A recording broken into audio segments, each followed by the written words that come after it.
In this video tutorial, we're going to talk about how supports are created automatically in Adapt Builder 2019. This also applies to older versions of the software.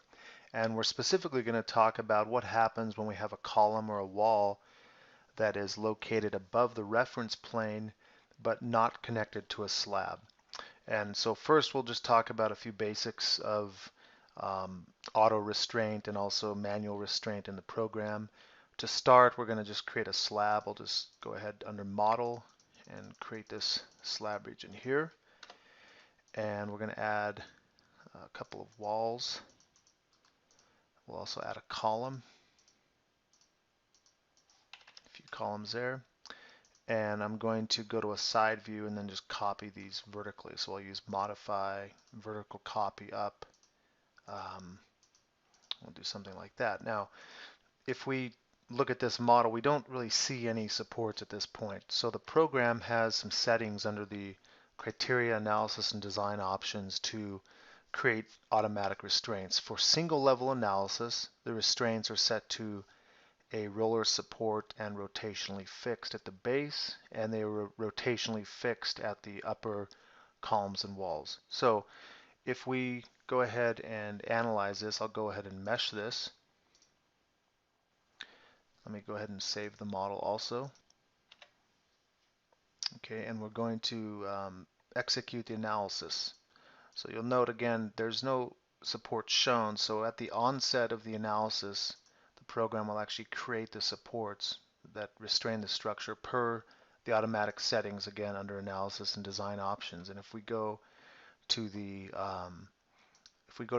view of those supports, if we go to model or even under visibility view settings, we can check to see what those supports are. So if I turn on the visibility for point and line supports, we can see at the base of the structure, this is going to be a fixed roller for any column or wall below the reference plane. So this is fixed vertically. If we go to the top above the reference plane, then we get this rotationally fixed only. There's no vertical restraint, otherwise this would become a hanger. And so these are the automatic supports. Now the user could always assign those, or let's say create them and then view them prior to the analysis. So if we go ahead and just delete out the mesh, I could also, for example, go to the visibility option again and maybe delete the supports. So I'll delete the line supports in this case. The point supports get deleted when I remove the mesh, but here I'll remove the line supports also. And before we actually analyze or even mesh the slab, I could go to model and I could create the supports automatically. I could create these. Those are again created based on the analysis and design options. And let's say I want to make a user modification. Maybe this needs to be fixed in the X and Y.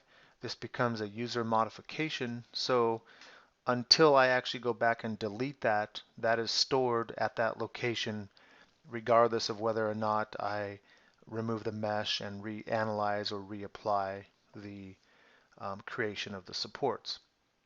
Now the situation arises where we might have a column or a wall outside of the slab boundary. Maybe it's a two-story or clear story column, and so we'll go ahead and add that here. And maybe it starts at this particular level and goes vertical. So we're going to create a couple of columns there. I'll create some walls out here.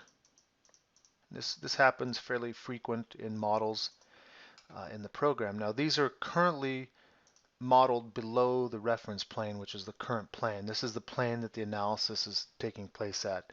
If I take these components, I'm just going to select those holding the control button down, and I'm going to copy them vertically. So we'll go to modify. I'm going to vertically copy or move them. It'd be easier to move them here. So I'll move these to the top plane. And now if we go to the visibility and just look at this, you can see those are now above the reference plane.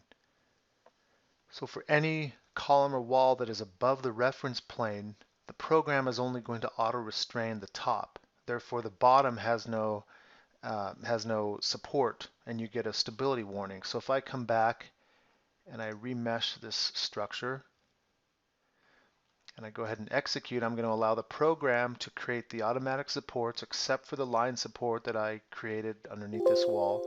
And you can see there's a stability warning.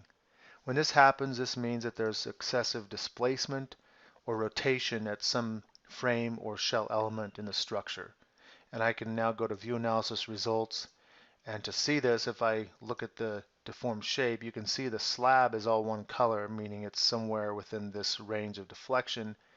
And that tells us that somewhere else we have some severe displacements to this magnitude. So I can now maybe turn on the warping, and you can see all of my walls are just free falling. They're displacing. If I turn on the line diagrams here for my components, let me turn off warping. The program shows then the line diagram. So here the real problem are the walls. And looking at the 3D view, you can see those walls are just kind of moving downward that are outside of the slab. So the solution to this is, if we're really focused on just designing, let's say, or analyzing this slab, we don't really care what's happening on the outside. There's really a couple of solutions. One is to just disregard these components. So if I take these components, select them again, and I go to modify the components, modify selection, I'm going to disregard these components. The program just ignores them in the analysis. If I come back and execute again, the program is stabilized because it's not doing anything with those components. We look at the displacements. We can see this now has some normal level of deformation. There's no issue on those columns that are disregarded or those walls that are disregarded. Another option, let's go back and consider these.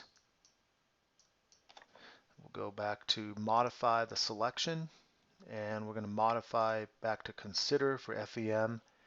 And now what the user can do is, if you want to consider them, then we have to add the support at the bottom of these components that are above the reference plane but not connected or touching a slab. So I'll first go to model.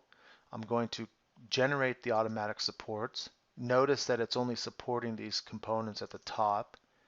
They're rotationally fixed. So I'm going to add a support. I'll go ahead and add a line support. This is actually point support. We'll add those first. Let me turn on the snap option there. I'll add a point support there, and then I can manually go in and adjust the fixity. So we'll give this a vertical reaction only.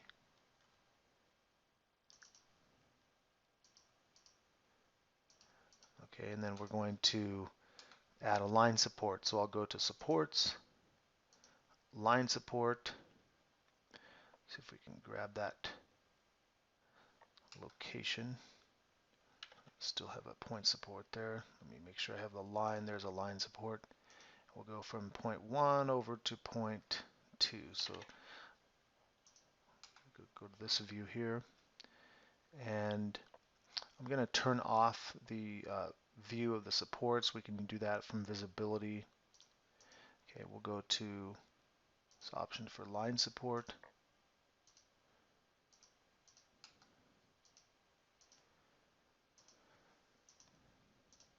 This is not to be confused with the automatic supports created at the top of the walls automatically. We'll go back to this 3D view. You can see the line supports now at the base, and these should be set to fixed. So we'll leave those alone. All of these line supports that I've created and the 2-point supports are manual supports. That means the program does not remove them automatically. They are only removed when the user selects them and deletes them.